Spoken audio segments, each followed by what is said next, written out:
말씀에 프린터가 못 쓰게 되었습니다. 그래서 제가 불가피하게 컴퓨터를 들여다보고 설교하려고 합니다.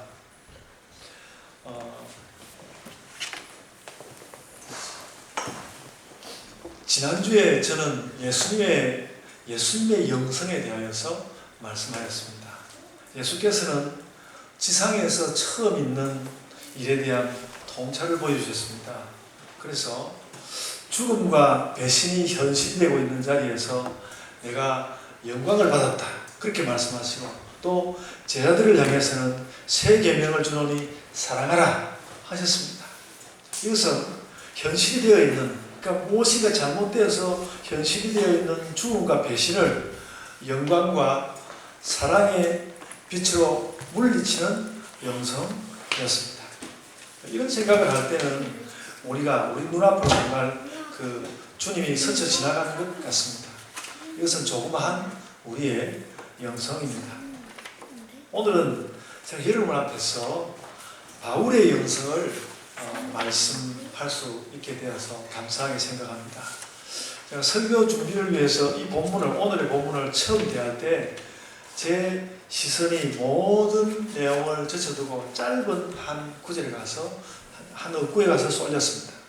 오늘 본문 11장 2절에 나오는 하나님의 열심으로라는 말입니다. 하나님처럼 완결적인 분이 하나님의 열심이라니, 하나님의 열심이란 대체 어떤 것일까? 그래서 제가 성구사전을 찾아보았습니다. 하나님의 열심이라는 말은 놀랍게도, 이 하나님의 열심이라는 말은 놀랍게도 성경 전체에서 여기에 딱 한 번 나옵니다. 다른 건 아무 곳에도 나오지 않습니다. 굉장히 그 말이 많이 나올 것 같은데 성경 전체에 단 한 번 보냅니다. 누구나 이제 하나님의 열심, 이런 강한 말을 쓰고 싶어 하겠지만, 이 진실과 위력과 결의에 찬 말을 누가 감히 쓰지를 못하였던 것이라고 저는 생각합니다. 그런데 이런 말도 사용할 수 있는 것이 바울 사도의 영성이었습니다. 우리 어린이 청소년들도 이런 영성을 배우게 되길 바랍니다. 오늘 예배 시간 시작할 때에 교독을 하고 그랬을 때 이제 어른들과 좀 삐걱삐걱 잘 안 맞긴 했지만 굉장히 우리 어린이 청소년들이 함께 읽으니까 굉장히 좋았습니다. 이제 설교 듣는 시간까지만 잘 채우면 오늘 100점 될 것 같습니다. 말씀 계속 이어가겠습니다. 이게 바울 사도의 영성인데요. 저는 물론 바울의 회심 같은, 바울이 막 다메섹으로 가다가 벼락처럼 변화되는 그런 극적인 체험도 하고 싶지만, 어떻게 보면 우리도 바울처럼 하나님의 열심으로, 내가 하나님의 열심으로라는 그런 말을 쓸 수 있는 것이 더 영적이고 우리가 다가갈 수 있는 본질적인 일이 될 것 같습니다. 영성이란 하나님께로 나아가는 힘이 있다는 말이거든요. 하나님께로 나아가는 힘이 있다, 그런 말이 아니겠습니까? 바울은 그러니까 하나님께 나아가는 힘이 있었고, 그 힘으로 초대교회, 이방인들, 유대인들이 아닌 이방인들을 향한 사역을 감당했습니다. 그래서 이 말 한마디가, 하나님의 열심으로라는 이 말 한마디가 바울 사도 전부를 보여주는 것은 아니라 해도, 바울은 하나님의 열심에 독보적으로 깨어 있었습니다. 이제 바울의 영성이 무엇인지는 대략 좀 알았고, 우리도 그 바울의 영성을 배우려고 하는데, 그렇다면 바울이 말하는 그 하나님의 열심은 대체 어떤 것일까? 바울이 말하는 하나님의 열심은 어떤 것일까? 그래서 이제 살펴보는데요. 여러분, 이제 조금 다르지만 구약 성경에는 하나님의 열심이라는 말이 아니고 아주 비슷한 말이 한 5번 정도 나옵니다. 거기에는, 구약 성경에는 여호와의 열심이라는 말로 나옵니다. 그래서 이 두 말이 완전 같다고 할 수는 없어도 거의 같은 말이라고 할 수 있습니다. 아무래도 바울이 하나님의 열심이라고 할 때는 이 여호와의 열심이라는 말에 영향을 받았을 것입니다. 우리도 구약에 나오는 이 말을 살펴보면 바울이 말하는 하나님의 열심에 대한 기본적인 이해를 얻는 데 도움을 받을 수 있을 것입니다. 제가 구절을 빨리 좀 이야기해 보면요. 역대상 19장 31절, 그리고 이사야 9장 7절, 역시 또 이사야 37장 32절, 에스겔 5장 13절, 또 에스겔 39장 25절, 이렇게 5군데에 딱 그 여호와의 열심 혹은 조금 바뀐 말로 5번 나오는데, 근데 여기 5군데 나오는 이 내용을 종합하면 여호와의 열심은 백성들, 그러니까 하나님의 열심, 여호와의 열심은 백성들을 돌보고 걱정도 하시는 하나님의 뜨거운 마음입니다. 바울은 구약 성경에 보이는 이런 여호와의 열심을 이방인 사역자답게, 그러니까 여호와의 열심, 그러면 좀 더 이스라엘 사람들만 하는 것 같은데 이방인 사역자답게 하나님의 열심이라고 말을 바꾸어서 오늘 말씀 가운데 갖고 왔습니다. 그리고 바울은 내가 그런 하나님의 열심을 내가 알고 있다, 이런 정도로 그치지 않습니다. 그 하나님의 열심으로 내가 너희를 위하여 내가 너희를 위하여 열심을 낸다는 것이 오늘 본문 2절의 말씀입니다. 그러니까 여호와의 열심을 내가 알고 있는 것이 아니라 여호와의 열심만큼 나도 그런 열심을 낸다는 것이 오늘 본문 2절의 말씀입니다. 저는 자주 그런 이야기를 하지만 큐티 사역자들이 강의를 하면서 강조하는 사실이 하나 있는데, 예수님과 나를 같은 동일에다 놓고 적용하는 것에 대해서 주의해라, 그런 말을 하거든요. 근데 오늘 바울은 심지어 하나님을 자기와 동일에 놓고 있는 것처럼 그렇게 말하고 있습니다.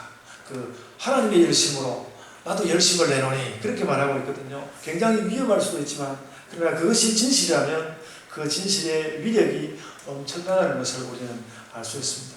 내가 열심을 내는데, 내가 뭔가 열심을 내는데 그건 하나님의 열심과 같은 것이다. 내가 하나님만큼 뜨겁다는 것입니다. 누가 감히 이런 말을 할 수 있겠습니까? 하나님의 열심으로 내가 열심을 낸다는 이 말은 정말로, 그러니까 하나님의 열심으로 내가 열심을 낸다, 이런 의미를 담은 것은 정말 성경에서 여기 한 군데밖에 없습니다. 아무데도 없고 오로지 바울 사도가 여기 한 번 말하였습니다. 이것이, 그러니까 이렇게 말할 수 있는 것이 바울 사도가 가진 그 바울 사도의 영성의 진면모입니다. 그래서 이 열심과 관련해서 우리는 아마도, 그러니까 바울이 말하는 그런 놀라운 하나님의 열심처럼 나도 열심히 하는 이 말과 관련해서 아마도 우리는 자랑보다는 반성이 더 많을 것 같습니다. 자연적 성장이라는 이슈로 유명한 크리스티안 슈바르츠가 조사한 것이 하나 있습니다. 교회에 관한 것이죠. 목사가 설교도 잘하고 또 때를 맞춰서 적절한 시기에 교회를 세우고 건물도 잘 지었는데, 그래가지고 성장하는 교회는 놔두고요. 그런데도 성장하지 못하는 교회는 왜일까? 그런데도 성장하지 못하는 교회는 왜일까? 이걸 이제 물은 거예요. 그런 질문을 하고 그 요인을 찾았는데 그 요인이 이 슈바르츠의 이야기는 그런 교회에는 열정적인 영성이 없더라라는 그런 결론을 내렸습니다. 뭐 그 사람의 말이 막 성경적으로 정확한 것은 아니지만 그런 결론을 나름대로 내렸습니다. 그런 면에서 우리는 반성을 해야 하죠. 우리는 열정적인 영성을 가져야 합니다. 뭔가 우리의 영성에 열정이 있어야 합니다. 저도 올해 매일전도 30일은 여러분들과 약속하고 지켰는데 여러 일정과 형편에 쫓겨서 뭔가 능력을 받기 위해서 기도하겠다, 그 부분은 좀 제대로 약속을 지키지 못하였습니다. 우리에게 열정적 영성이 있어야 합니다. 그리고 혹은 또 이렇게 말할 수도 있을 것입니다. 우리가 열정과 영성이 있어야 한다, 이렇게 말할 수도 있을 것입니다. 예수님도 바울 사도도 그 상황에 맞는, 예수님과 바울 사도도 그 상황에 맞는 영성을 가졌는데, 이분들보다 나은 것이 아무것도 없는 우리가 영성조차 없이 교회를 세운다, 그런 것은 어렵다는 것이죠. 그래서 어쩌면 열정적 영성, 이것은 우리 교회의 흡소인지도 모르겠다, 그런 생각을 하였습니다. 하나님의 열심으로 제가 열심을 내겠습니다, 그런 마음이 우리에게 있어야 합니다. 이런 고백을 우리는 진정으로 할 수 있어야 합니다. 여러분, 저는 오늘 여러분들에게 열심과 열정에 대한 어떤 미신, 그거 있어야 교회가 성장하는 거야. 이런 미신을 만들어주려는 것이 아닙니다. 바울이 말하는 이 열심은, 바울이 말하는 이 열심은 방향이 분명하였습니다. 이 바울의 열심은 그냥 제가 쉽게 좀 이야기해보면 매파의 열심 같은 그런 것이었습니다. 바울은 자기가 중매쟁이라고 분명히 이야기하였습니다. 너희를 정결한 처녀로 한 남편인 그리스도께 드리려고 중매하는 것이로다. 이렇게 2절에 이야기했거든요. 바울은 이 그 중매쟁이라는 이런 느낌을 로마서 7장에서도 비슷한 말씀을 하였습니다. 로마서 7장은 이보다 훨씬 더 적극적입니다. 구원이라는 것은 율법이라는 것이 나에게 와서 죽어지게 하고 새 남편 예수님을 만나는 것이다. 그렇게 7장 1절과 2절에서 표현하였습니다. 그래서 바울의 열심은 예수님과 신자를 만나게 하는 열심이었습니다. 바울의 열심은 예수님과 신자들을 만나게 하는 열심이었습니다. 그래서 바울은 실은 하나님의 열심도 이것이지 다른 것은 아니라고 보고 그렇게 말하는 것입니다. 하나님의 열심에서 예수 그리스도의 하나님의 열심에서 예수 그리스도의 열심을 거쳐서 오늘 성령님도 가진 그런 열심으로 자기는 열심히 일하는데 그것은 하나님과 신자를 진정으로 연결 시키는 열심이라는 것이죠. 그래서 우리가 해야 하는 일도 이런 바울의 열심을 배우는 것입니다. 제가 지난주에는 우리가 사랑만 남기고 다른 것을 다 잊어버리자 그렇게 말씀을 했습니다. 근데 오늘 말씀은 매파의 열심이라고 부를 수 있는 것으로 사람들을 예수께로 인도하는 열심입니다. 그래서 지난주 말씀처럼 우리가 사랑만으로 사는데 인도의 열심을 또 거기다 겹쳐놓는 것이라면 이 두 가지를 뭉쳐서 이야기하자면 우리의 열심은 사랑을 가지고 전도하는 것이 될 것입니다. 우리가 사랑하는 마음으로 전도해야 할 것입니다. 제가 지난 금요일 기도회를 하다가 다시 깨달은 것은 우리가 또다시 사형리를 기억하는 것이 좋겠다. 그리고 우리가 전도한 사람들을 또 올려야 하겠고 현재 또 전도하는 사람들에 대하여서도 사랑과 열정을 가져야 하겠다. 그렇게 하는 것이 그리스도인의 진정한 열심이다. 오늘 바울 사도에게서 그런 것을 배울 수 있습니다.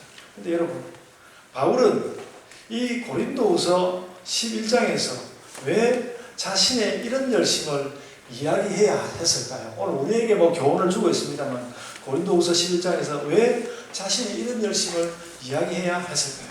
본문에 잘 나타나 있습니다. 바울이 고린도 교회를 세운 이후에 아까 전도사님도 이야기했습니다만 고린도 교회를 세운 이후에 선생이라고 자칭하면서 나타나는 사람들이 많은데 그 중에 가짜 선생들이 많았기 때문입니다. 그래서 너희는 가짜 선생들을 버리고 나에게 주목하라. 그 이야기를 하기 위해서 지금 내가 하나님의 열심을 가지고 말하는 것이다. 그 이야기를 하려고 하는 것입니다.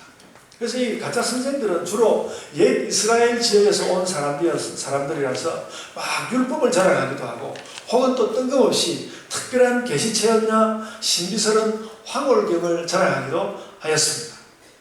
그들도 나름대로 이론을 가졌고 고린도 교회 안에 이들에 대한 지지자도 있었기 때문에 그들을 가볍게 물리칠 수는 없었습니다.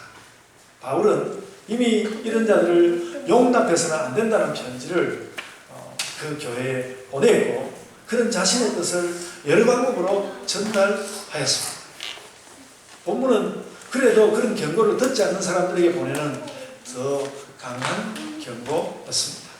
저는 이 바울의 이 강한 경고를 보면서 갈라디아서의 말씀을 다시 생각하였습니다. 갈라디아서 6장 17절인데요. 갈라디아서 6장 17절에서는 좀 다른 느낌으로 바울 사도가 이렇게 말하였습니다. 이후로는 누구든지 나를 괴롭게 하지 말라. 내가 내 몸에 예수의 흔적을 지니고 있노라. 이렇게 말씀하죠. 그러니까 이때에는 자기에게 예수님의 흔적이 있다고 하면서 억길로 가지 말라고 하였는데 오늘 본문에서는 자기에게 하나님의 열심이 있다고 말하고 있습니다. 우리는 바울의 이런 말들에서 그의 뜨거운 열심을 느끼게 합니다. 바울은 하나님의 열심과 예수님의 흔적과 성령님의 탄식을 가진 사람이었습니다. 바울은 그런 사람이었습니다. 우리가 나눈 말씀들 속에서 우리가 갈 길이 점점 보이는 것 같습니다. 주님, 우리가 하나님의 열심으로 예수님의 흔적을 갖고 성령의 탄식으로 살게 하소서. 그래서 우리가 이것을 정말 해낼 수 있다면 우리는 교회를 세워낼 수 있을 것입니다. 저도 한동안은 이것을 표어로 해서 살아야 할 것 같습니다.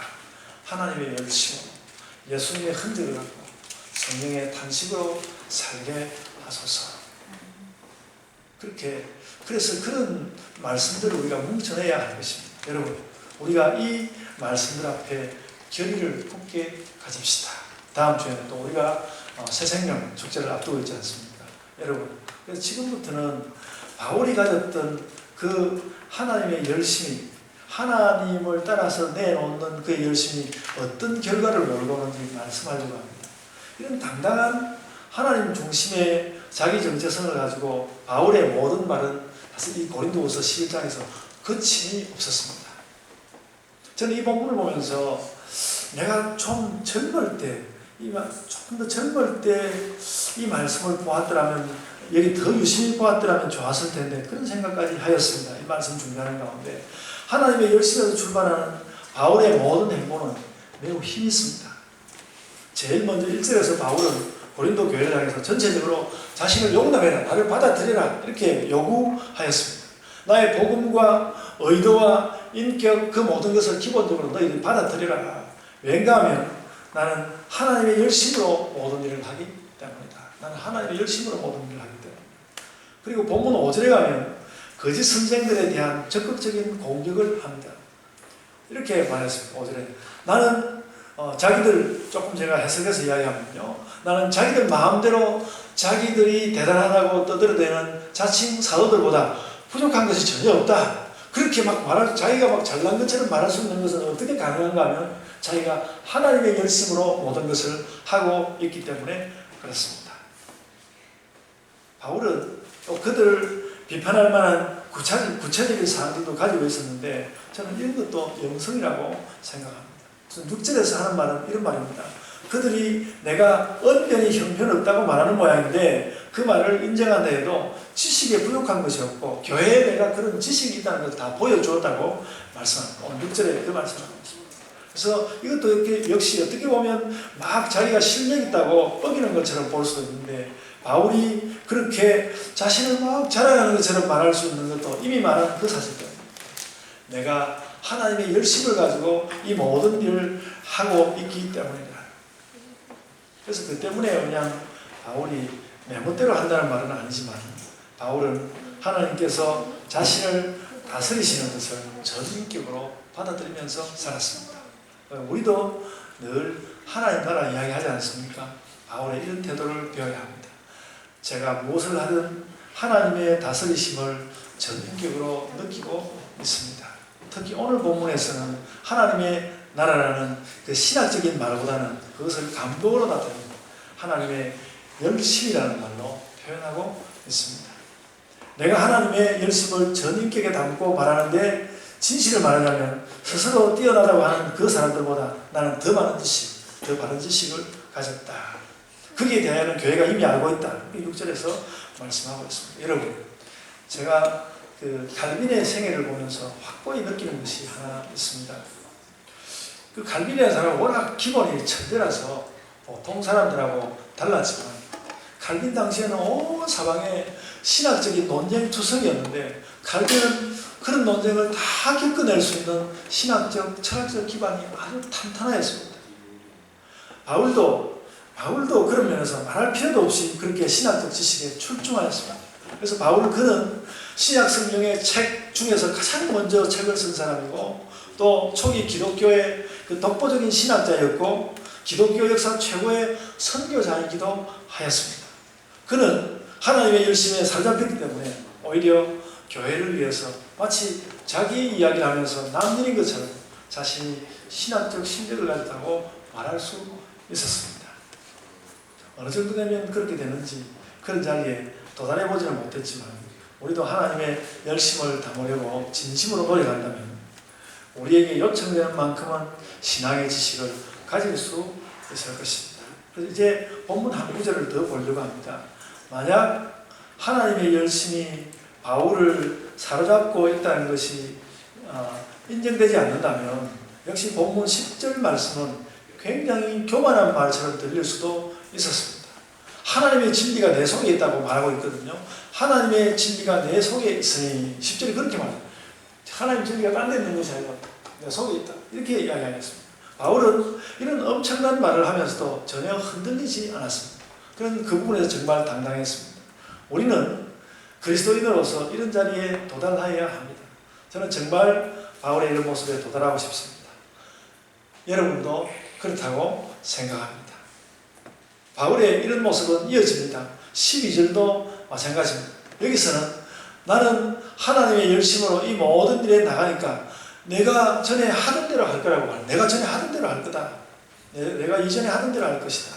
그래서 어떻게 보면 고린도 교회 신자들만은 하나도 듣지 않고 비판받는, 자기가 비판받고 있는 그 고린도 교회가 비판하고 있는 이전의 모습 그대로 버티겠다는 말로 들릴 수 있습니다. 그러나 이것 또한 하나님의 열심을 하는 것이기 때문에 바울은 그 문제에 있어서 이것이 바른 것이라고 말하면서 이 편지를 쓰고 있는 것입니다. 여러분, 제가 본문의 이 말씀들에 대하여서, 오늘 본문의 이 말씀들에 대하여서 혹하는 이유가 있습니다. 이미 말씀드렸지만 제가 조금이라도 젊어서 이런 말씀의 의미를 깨달았더라면, 그러니까 내가 겸손하고 때로는 겸손하고 혹은 내 자신을 강하게 주장하고 이런 것들을 뭔가 좀 더 잘할 수 있지 않았을까. 바울 사도는 하나님의 열심을 자기 안에 가지고 있었기 때문에 때로는 아주 겸손하고 또 때로는 자기 자신을 굉장히 나는 충분히 가진 것을 가졌다고 자기 자신을 그렇게 주장하기도 하고 그렇게 했다는 것이죠. 성경에서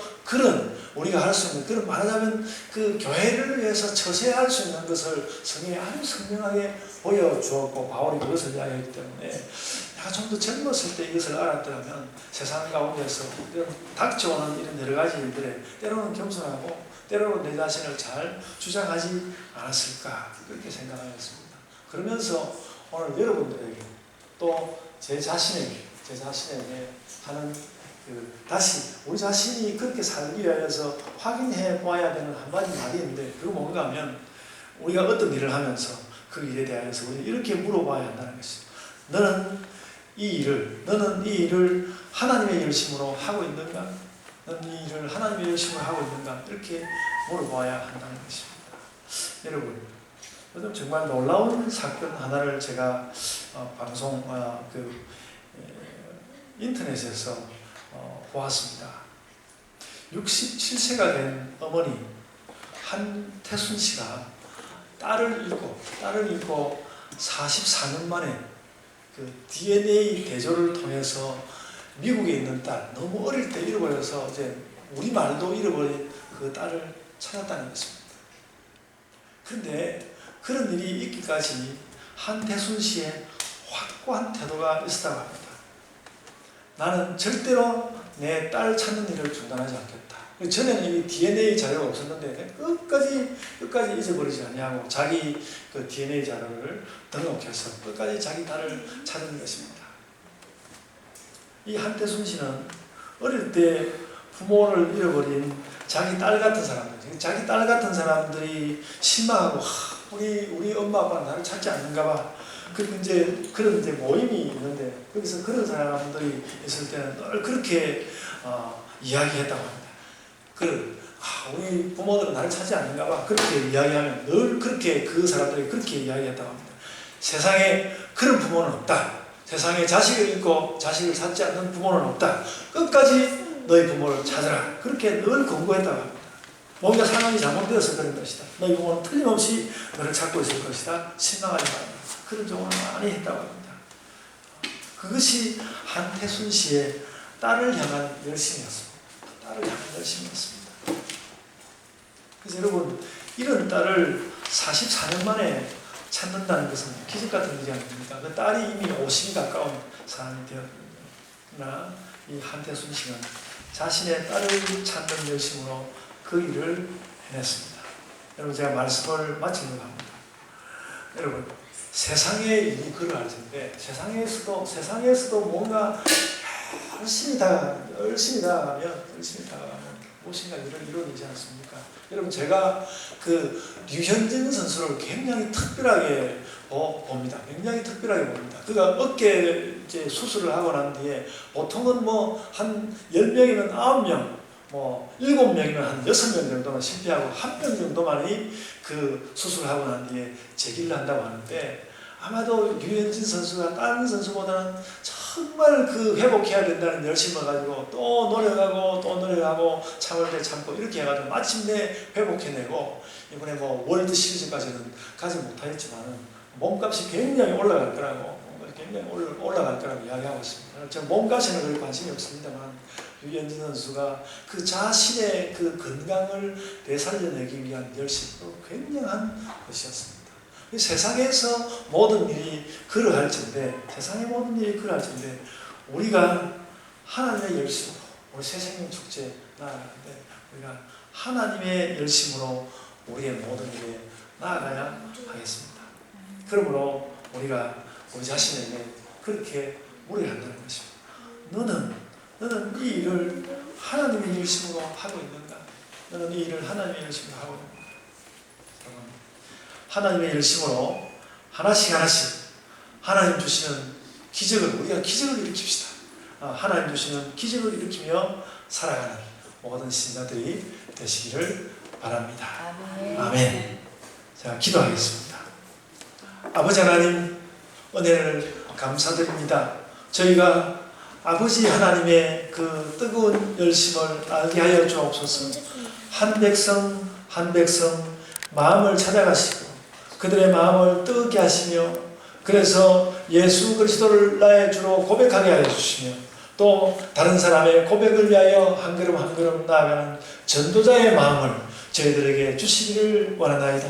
하나님의 열심을 가지고 주의 모든 일들을 감당하며 다가오는 우리 새생명 축제를 그렇게 감당하게 하여 주옵소서. 하나님의 열심으로 또한 우리의 삶을 살아서 우리들도 모두 삶 가운데서 의미 있는 삶을 살아내게 하여 주옵소서. 우리 어린이 청소년들도 하나님의 열심을 가지고 나의 모든 배우는 일에 나아가게 하여 주시고, 나의 모든 성장하는 일에 나아가게 하여 주옵소서. 나의 모든 건강하게 되는 일을 향하여서 나아가게 하여 주시옵기를 원하옵나이다. 우리 장년부들도 주님께서 지켜주옵소서. 건강한 일이나 믿음을 더 새롭게 하는 일이나 교회를 세워가는 일이나 전도하는 모든 일에 하나님의 열심을 가지고 나아가는 그런 우리의 원교회가 되게 하여 주옵소서. 감사하옵고 예수님 이름으로 기도드리옵나이다.